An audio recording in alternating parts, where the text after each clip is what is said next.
Well, Loblaw and its parent company, George Weston Ltd, have agreed to pay $500 million to settle a class action lawsuit that's regarding their involvement in an alleged bread price fixing scheme. This class action lawsuit, that is, was brought against a group of companies that also included Metro, Walmart Canada, Giant Tiger, and Sobeys, and its owner. The plaintiffs allege those companies participated in this 14-year industry-wide price fixing conspiracy. This was between 2001 and 2015. Leading to an artificial increase in packaged bread prices. So I want to bring in Jay Strasberg, managing partner with Strasberg Wingfield Sasso LLP. Thank you so much for coming in to talk to us, sir, because your law firm, along with a number of others, involved in this class action lawsuit. And the news breaking today, let's talk about the significance of why this is so historic. Sure. First of all, the overall amount.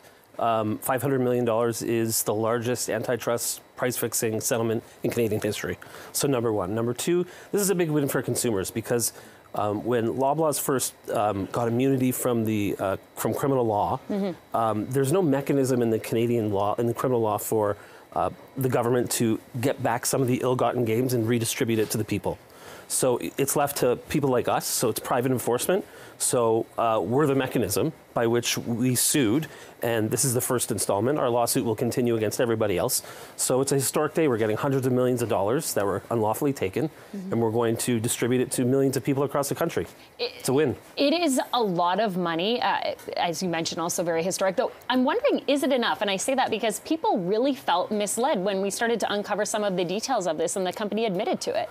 Look, it's never enough, but it's a good start. Yeah. So I think that it's $500 million. Again, it's the largest antitrust settlement in Canadian history.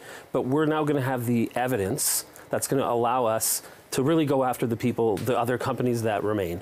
Sobeys, Walmart, Giant Tiger, Canada Bread, Metro, all of them. So we're going to know where to look, and that's the most important thing. So stay tuned, because I think there's going to be more money to come. Let's talk about that, the next steps that will be involved in going after these other companies that are alleged to be part of this, and what their role is here. Sure. So as part of the settlement, Weston they're going to cooperate with us.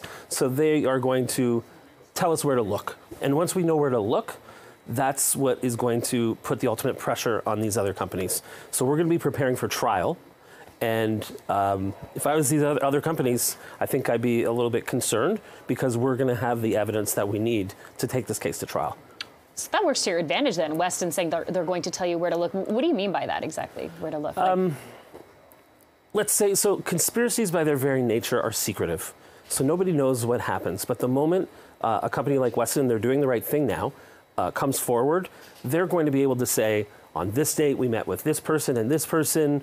These are the emails you want to look for. So we don't know any of that. We have zero transparency. Once you have somebody that gives us that information, game on. Yeah.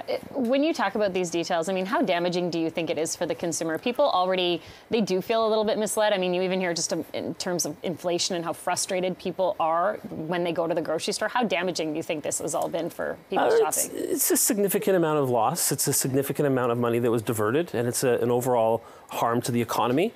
So money, it's 7 or 10 cents a loaf or per package adds up to a lot of money. We'll sort that out at trial. Ultimately, the trial judge will have to decide what the damages are.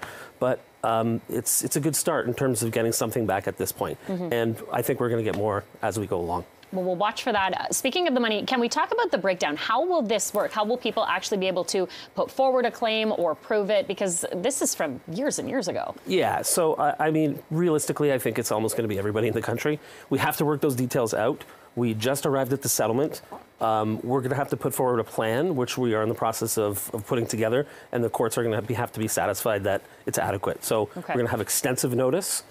People can go to our website, you can register on our website, and then we'll come up with a plan, and the court will either say yes or no. But we're going to be distributing hundreds of millions of dollars. How soon could that happen? Do you know? Is it hard to say? Hard to say, but maybe Q1 next year. Okay. Well, thank you. A lot of people watching right now want to be involved in this. And as you say, I'm sure almost everyone affected by it, too. So, Jay, thank you for coming in and talking to us about this really significant settlement today. Thank you for having me.